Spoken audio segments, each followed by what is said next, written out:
Assalamualaikum warahmatullahi wabarakatuh. Waalaikumsalam warahmatullahi wabarakatuh. Sepertinya kurang semangat. Makan emping dengan ketoprak.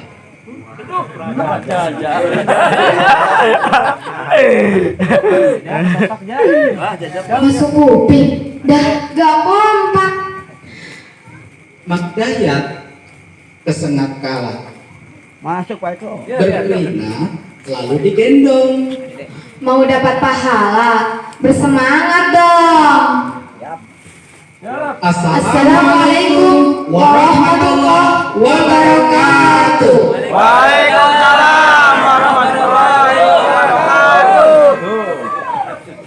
Ilahi anta maksudi waridoka maktubi atini mahabbataka wa ma'rifataka Wa ma'rifatani wa ma'rifati khalqak. wahai Allahku, Engkaulah yang aku maksud dan ridhomu-lah yang aku cari. Berikanlah kemampuan padaku untuk dapat mencintaimu. Berikanlah kemampuan padaku untuk dapat mengenalmu. Berikanlah kemampuan kepadaku untuk dapat mengenal diriku, dan berikanlah kemampuan kepadaku untuk dapat mengenal ciptaanmu.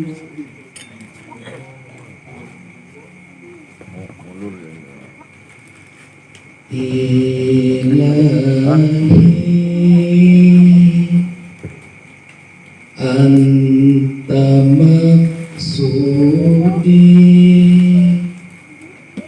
waridhoka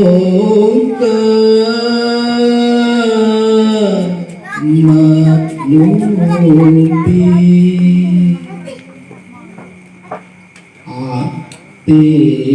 atini mahabbataka wa ma'rifataka wa ma'rifatani wa ma'rifati khalqaka. Wahai Allah, Engkaulah yang aku maksud.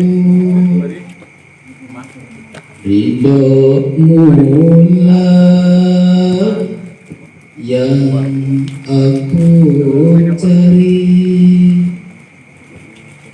Berikanlah kemampuan padaku untuk dapat mencintaimu. Berikanlah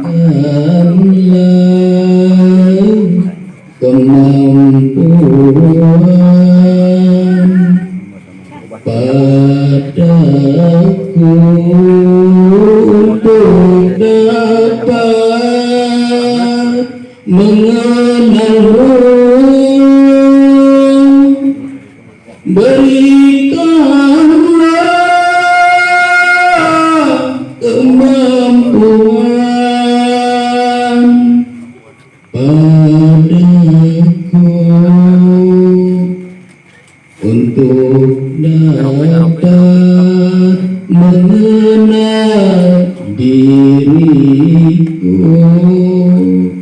untuk dapat mengenal ciptaanmu.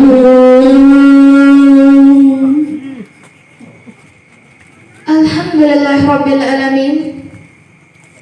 Assalatu wassalamu alaika ya sayyidi ya Rasulullah khud biyadi qolati hilati adrikni adrikni adrikni. Segala puji milik Allah, Rabb semesta alam. Semoga rahmat dan keselamatan dapat tercurah limpahkan terhadapmu, wahai pimpinanku, wahai utusan Allah. Berikanlah aku kekuasaan dengan pertolonganmu, yang walaupun aku bertingkah laku baik hanya sedikit, tetapi kumohon permohonanku dapat dikabulkan. Amma ba'du. Asyhadu an la ilaha illallah wa asyhadu anna Muhammadar Rasulullah. Terjemah dalam bahasa Sunda. Kuring nyaksian sanyana taya illah kajabi Allah, jeung kuring nyaksian sanyana Muhammad utusan Allah. Terjemah dalam bahasa Indonesia.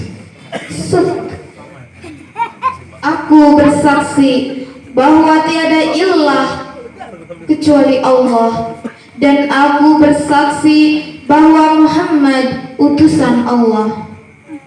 Terjemah dalam bahasa Jawa. Setuane kaula nyakseni yen orangana ilah kejabi Allah, lan setuane kaula nyakseni yen Muhammad nipun utusane Allah. Terjemah dalam bahasa Batak. Aumar saksi dan hadong ilah asing Allah, dan Aumar saksi bahwa Muhammad ima utusan Allah. Terjemah dalam bahasa Inggris. I bear witness that there is no ilah but Allah, and I bear witness that Muhammad is the messenger of Allah. Terjemah dalam bahasa Madura. Kaulah nyaksein saungguna tada ilah oleh Allah, ben kaulah nyaksein saungguna Muhammad utusan Allah. Hadirin sekalian, dimohon untuk bersama membaca dua kalimat syahadat. Asyhadu an la ilaha illallah wa asyhadu anna Muhammadar Rasulullah.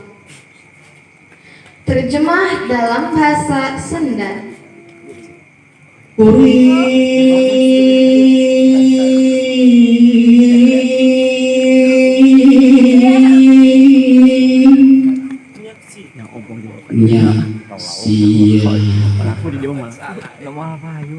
Sanyana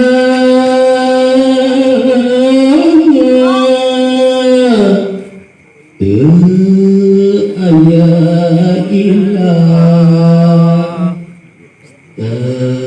jabi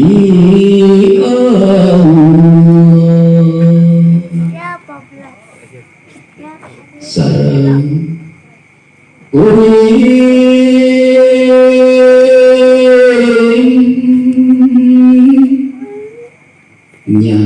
sia sanyana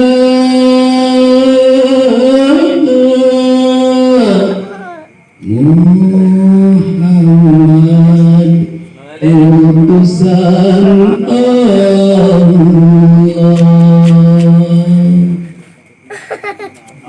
Terjemah dalam bahasa Indonesia. Aku bersaksi bahwa tiada ilah kecuali Allah, dan aku bersaksi bahwa Muhammad utusan Allah. Terjemah dalam bahasa Jawa. Setuhune kula nyakseni yen orang mana ilah kejabi Allah, lan setuhune kula nyakseni meskipun utusannya Allah. Sallu ala Nabi. Terjemah dalam bahasa Batak. Umar saksi dan hadam ilah asing Allah, dan Umar saksi Daud Muhammad imam utusan Allah. Terjemah dalam bahasa Inggris. I bear witness that there is not ilah but Allah, and I bear witness that Muhammad is the messenger of Allah. Terjemah dalam bahasa Madura. Kaulah nyaksain saungguna pada ilah oleh Allah, dan ben kaulah nyaksain saungguna Muhammad imam utusan Allah. Yang kami muliakan keluarga Ustadz Akid, khususnya calon pengantin dan yang dihitan. Yang saya hormati Ikhwan PGN khususnya, dan hadirin sekalian yang hadir di tempat ini.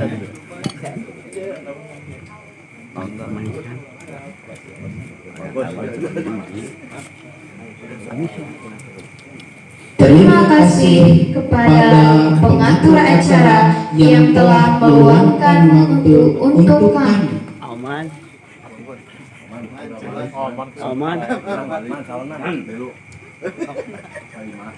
Hadirin, kami bukanlah pamong desa.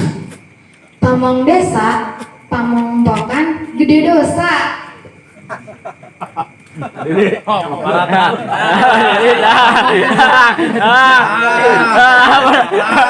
Insya Allah kami akan menjadi kubu. Kuwu, kudu urip, uru urip. Mantap. Yang jelas kami akan menjadi camat. Camat, calon mati. Mantu. Sebelum jadi camat, perkenalkan Nama kami Oman. nama saya Dewi Khadijah Lehman.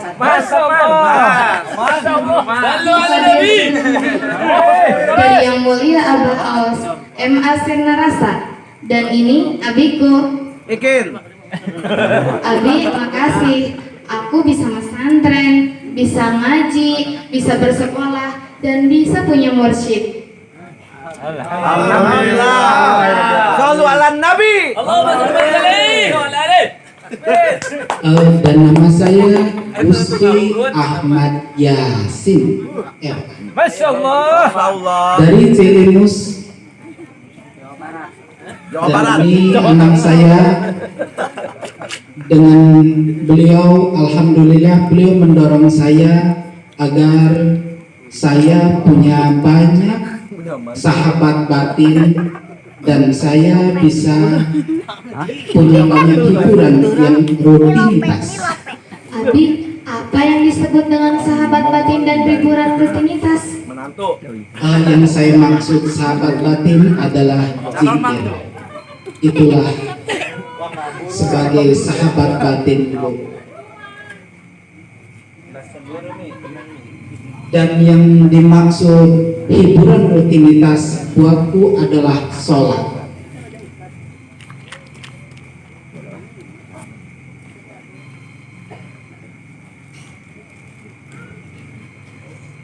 Kira-kira apa aja sholatnya?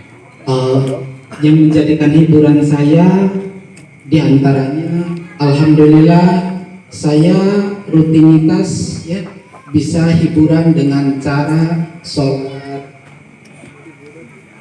awabin. Untuk apa itu? Sholat awabin adalah sholat kembali kepada jalan Allah. Dengan demikian mudah-mudahan kita termasuk salah seorang makhluk yang berada di dalam sistem aturan maunya Allah. Amin. Alhamdulillah. Dan di antaranya lagi kami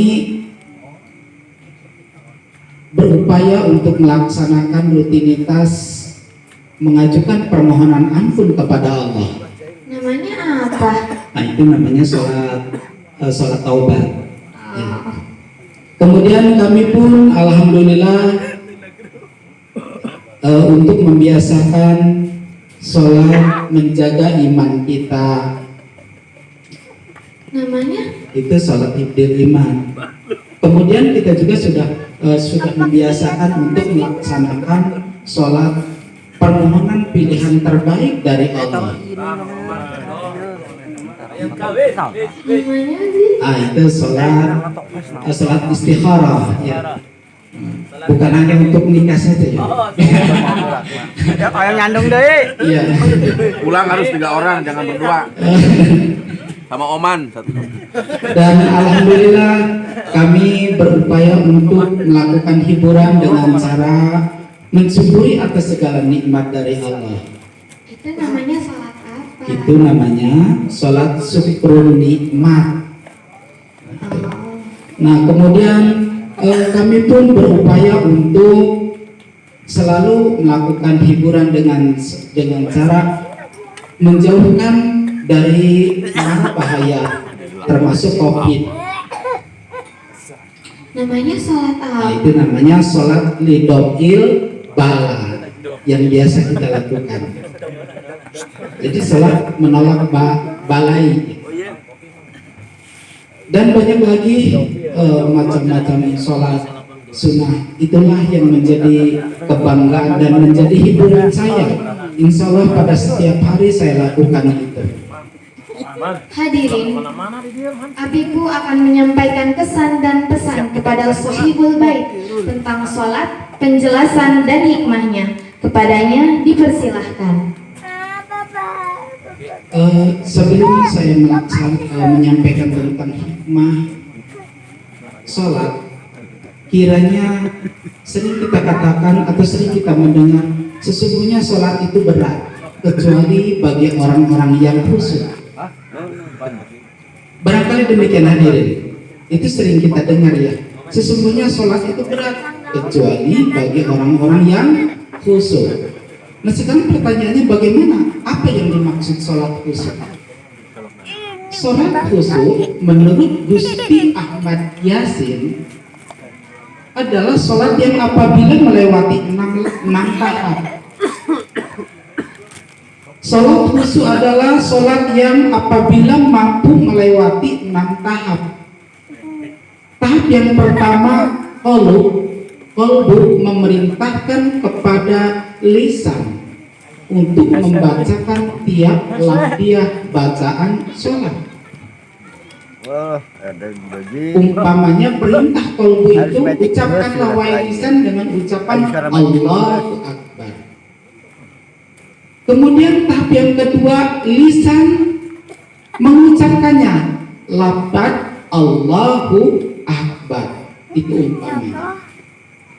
Tahap yang ketiga, telinga mendengarkan apa yang diucapkan oleh lisan. Terdengarlah ucapan tersebut Allahu Akbar. Bukan suara motor yang ngebrebet lewat, tapi kalimat tersebut yang kedengarannya seolah-olah itulah kalimat yang lebih tarik daripada suara-suara bisikan lainnya. Kemudian yang keempatnya, setelah telinga mendengarkan apa yang diucapkan oleh lisan, maka hati menerjemahkannya. Kenapa demikian? Karena sholat ini adalah bahasa Arab, bukan bahasa kita. Jadi salah satu syarat untuk menjadi khusyuknya sholat adalah kita tentu harus mengerti tentang arti makna dari sholat itu. Nah, ketika telinga mendengarkan lafaz Allahu Akbar, hati menerjemahkan.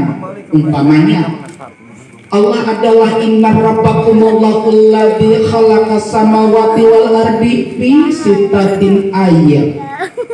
summastawa 'alal arsy yudabbirul amr.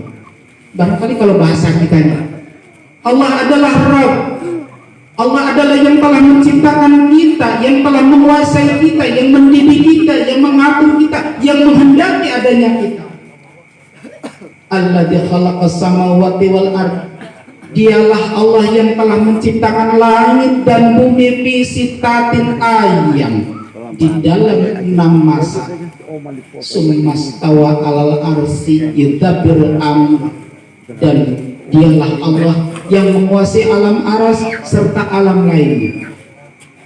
Itulah yang diterjemahkan oleh hati. Kemudian langkah yang kelimanya, pikiran, mengekspresikan, menggambarkan. Ketika dikatakan bahwa Allah adalah yang telah menciptakan beberapa langit dan bumi, maka gambarkan bagaimana kondisi, bagaimana keadaan langit, bagaimana keadaan bumi. Itu diekspresikan, digambarkan. Di mana di bumi terdiri daripada anu dan segala macam. Dan itu merupakan akbar, atau itu merupakan bukti sebagai akbarnya Allah. Jadi hati kita tidak nyeloncoh. Ketika Allahu Akbar ingat kedangdutan, berarti nggak pas. Jadi sholat khusyuk adalah sholat yang apabila melewati 6 tahap. Itu yang kelima, pikiran mengekspresikan, menggambarkan apa yang diucapkan dalam tiap dia bacaan sholat.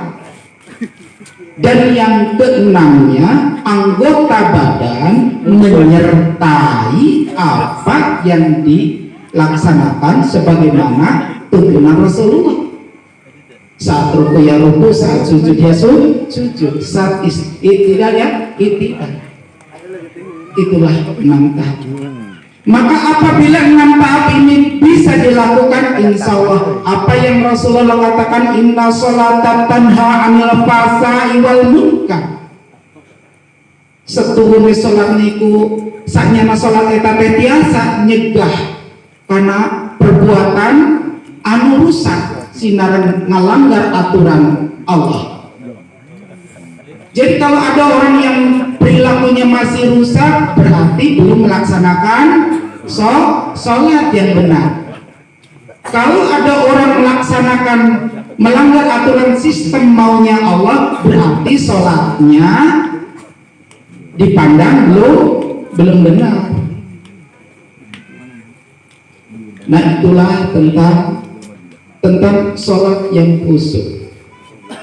Saya berpesan kepada pengantin, calon pengantin, agar sebelum nikah diniatkan bahwa niat nikahnya adalah karena Allah. Saya ingat dulu 33 tahun yang lalu ketika membaca kitab Bidayatul Mujtahid, di sana dikatakan barang siapa yang nikah karena Allah, maka Allah akan lipat gandakan 100 lipat dari setiap amal perbuatannya. Inilah. Jadi barang siapa yang nikah karena Allah, Allah akan lipat gandakan pahalanya 100 lipat dari setiap pekerjaan atau perbuatan yang diniatkannya itu. Mudah-mudahan hadirin sekalian yang ada di sini, termasuk saat nikah atau pernah nikah waktu itu niatnya karena Allah. Amin ya rabbal alamin. Dengan demikian alhamdulillah ya, amal ibadah kita akan bertambah banyak. Saya ingat, barang siapa yang membaca la ilaha illallah dengan jahar, maka Allah akan ampuni dosanya sejumlah 4.000 kesalahan. Amin ya rabbal alamin. Nah, bagaimana kalau kita sudah dalam keadaan nikah karena Allah? Dilipatkan 100 lipat. Apalagi kita melaksanakan zikir hobi. Kekuatan zikir hobi itu kali 4.000 lagi. Berarti siapa yang melakukan satu kali saja zikir hobi, maka dia akan mendapatkan ampunan dari Allah, menghapus kesalahan sejumlah 16 juta kesalahan. Amin ya rabbal alamin. Alhamdulillah. Nah itu tentunya buat siapa?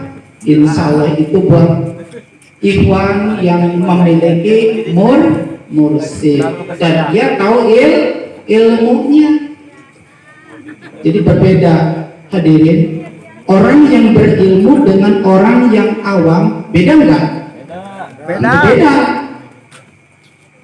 Ibarat begini, orang yang tidak tahu bekerja di sebuah supermarket, taruh dia ngambil sapu bersih-bersih, kira-kira si bos dari supermarket kalau ngasih uang sebagai upah atau sebagai tanda terima kasihnya, ya protes enggak?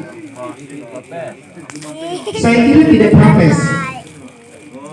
Taruhlah dikasih 10.000, ya tidak akan protes.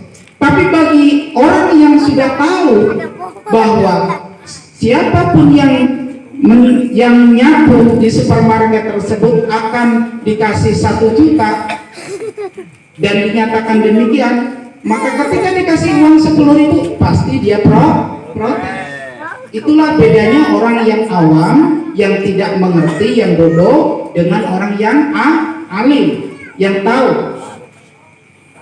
Maka orang yang tahu tentang kaifiyat sholat, tentang nilai-nilai pahala sholat, dibanding dengan yang tidak tahu karena kebodohannya berbeda.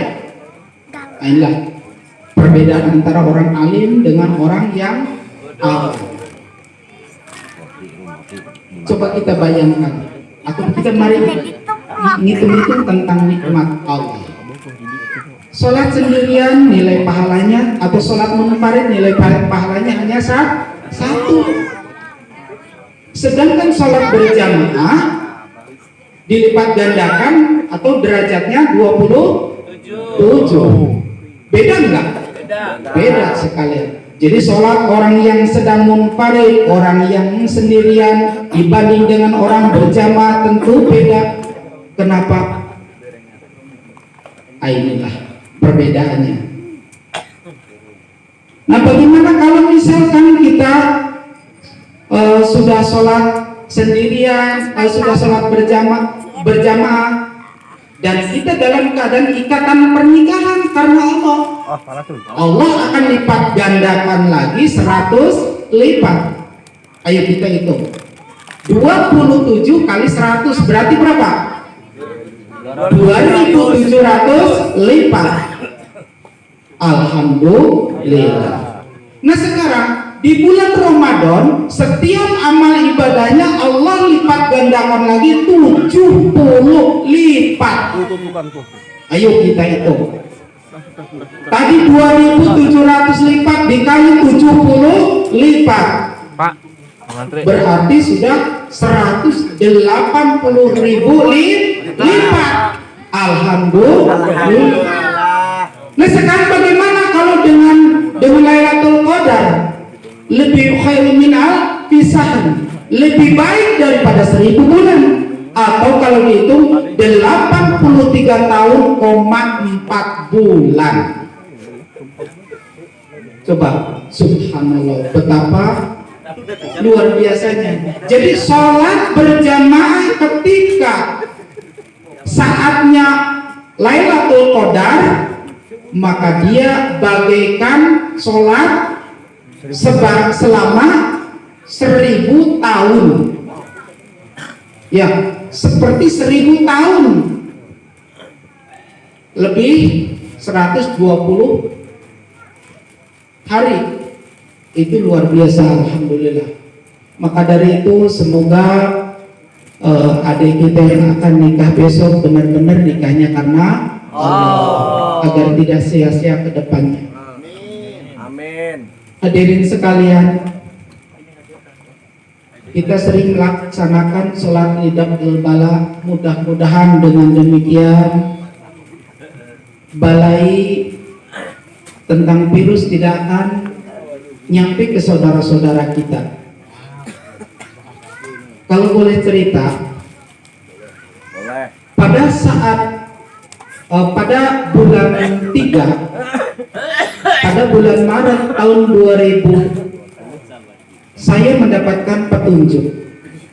Ketika saya mencoba bertanya tentang zat, tentang sifat, tentang asma, tentang af'al, tentang zatnya Allah, sifatnya Allah, asmanya Allah, af'alnya Allah, tentang wujud Allah, tentang rupa Allah, tentang nama Allah, dan tentang pekerjaan Allah. Maka saya tanyakan perkara masalah virus. Pada saat itu saya bertanya, apakah benar virus itu ada? Jawabannya betul, virus itu ada. Pertanyaan keduanya, rupanya kayak apa? Atau sifatnya kayak apa? Nah, ketika itu yang terlihat oleh saya sebuah gambaran bahwa virus itu seperti bunga daus di puncak Gunung Ciremai yang berduri itu. Saya melihatnya gambaran seperti itu pada bulan 3 2000 tahun 2020. Maka ketika saya tanya pula, ukurannya sebesar apa? Terjawablah bahwa ukurannya 1/2 juta dari pori-pori kita. Itulah ukuran virus tersebut. Dan ketika itu, kira-kira kalau dilihat semacam apa, seukuran apa, maka ketika itu saya mendapat gambaran virus tersebut baru bisa dilihat, baru bisa dideteksi dengan mikroskop dengan ukuran 2430 zoom. Nggak tahu saya zoom itu apa, nggak ngerti. Cuman saya dapat jawabannya seperti itu. Kemudian saya tanya pula, lah sekarang pekerjaannya apa atau afalnya apa? Namanya apa? Asmanya apa? Maka dijawab wa allamul adam asma. Oh, jadi berarti itu sudah diberitahu tentang namanya oleh manusia, yaitu virus tersebut.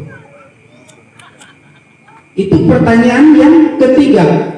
Dan pertanyaan yang keempat mengenai pekerjaan atau afal. Maka ketika saya bertanya apa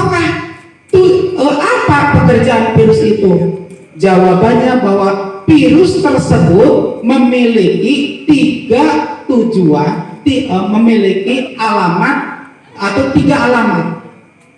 Apa yang dimaksud 3 alamat? Saya mendapatkan petunjuk bahwa alamat pertama yang akan dituju oleh virus adalah balhum fi syakiyal abun. Mereka yang bermain-main dalam keraguan-raguan. Itulah surat Ad-Dukhan ayat 9. Mereka yang ragu terhadap Allah, ragu terhadap sistemnya Allah, ragu terhadap maunya Allah. Nah, mereka itulah orang yang akan dituju oleh virus, yang akan dijemput oleh virus. Kemudian alamat yang keduanya adalah innahu kana alim minal musyrifin. Surat Ad-Dukhan ayat 31. Mereka yang sombong, mereka yang congkak, ketika Allah perintahkan A mereka nolak dan sebagainya. Itulah mereka yang sombong dan mereka yang berlebihan, yang musyrifin, yang melampaui batas. Itulah 3 alamat yang akan dituju oleh virus. Untuk ikhwan-ikhwan TGM, insya Allah jauh tidak akan dijemput oleh virus. Pasti. Itu pasti. Makanan orang utama. Hadirin sekalian, saya sering katakan, wallahi, saya sering katakan di banyak orang, kalau si Gusti Ahmad Yasin mati oleh virus, geus aing keluar baik di Islam. Sarua. Gimana hadirin? Satu jo. Itulah yang sering saya nyatakan. Kebetulan pekerjaan saya diantaranya tukang gali kuburan. Jadi saya tidak khawatir. Dan anehnya sebelum musim COVID di daerah saya antri yang mati. Tapi aneh ketika musim COVID jarang.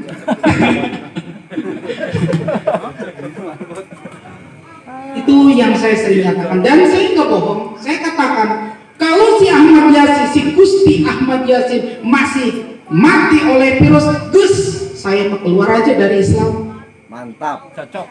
Itu pernyataan saya. Kenapa? Saya yakin virus itu bukan alamat kita, bukan untuk alamat yang dituju terhadap kita. Dan saya katakan, kalau seandainya si virus tersebut salah tujuan, mungkin akulah orang yang pertama akan membenci virus. Virus tersebut adalah hamba Allah, makhluk Allah, sama dengan si Gusti Ahmad Yasin, sama dengan kita sekalian. Udah jauh. Itu demikian. Hamba Allah sarua. Hadirin sekalian, alhamdulillah saya punya 2 anak yang sedang dijadikan kader Thariqah. Yang pertama di Jagat Aras, dan alhamdulillah Allah angkat derajatnya, ia sudah menjadi kepala asrama di sana. Alhamdulillah. Itu berkah dari doa ikhwan kita sekalian, dan mudah-mudahan sampai hari ini piagam penghargaannya sudah mencapai di atas 55. Itu anak yang pertama, dan anak yang kedua ini insya Allah piagam penghargaannya minimal 17. Mudah-mudahan anak yang kedua ini pun termasuk orang yang kita harapkan. Hadirin sekalian, insya Allah untuk meneruskan kader kita, saya punya niatan untuk di lantai kedua dijadikan majelis zikir, namanya majelis zikir Munawarah Lihubbalillah. Mudah-mudahan Allah mengijabah. Kata Abah, madrasah yaudah sekalian 3 lantai aja, kata Abah. Amin ya rabbal alamin. Namun berserang saja, saya ini orang yang sangat lemah, yang tidak punya apa-apa, tidak punya kemampuan apa-apa, dan saya bukan siapa-siapa. Besok jadi Pak. Kalau siapa saja, entah doa siapa yang akan diijabah dan dari mana, wallahu a'lam. Mudah-mudahan pada saat pengecorannya, ikhwan sekalian yang ada di sini, ayo kita rame-rame. Gimana, siap? Amin ya rabbal alamin. Panggilan tahu. Benar, makasih Ustaz.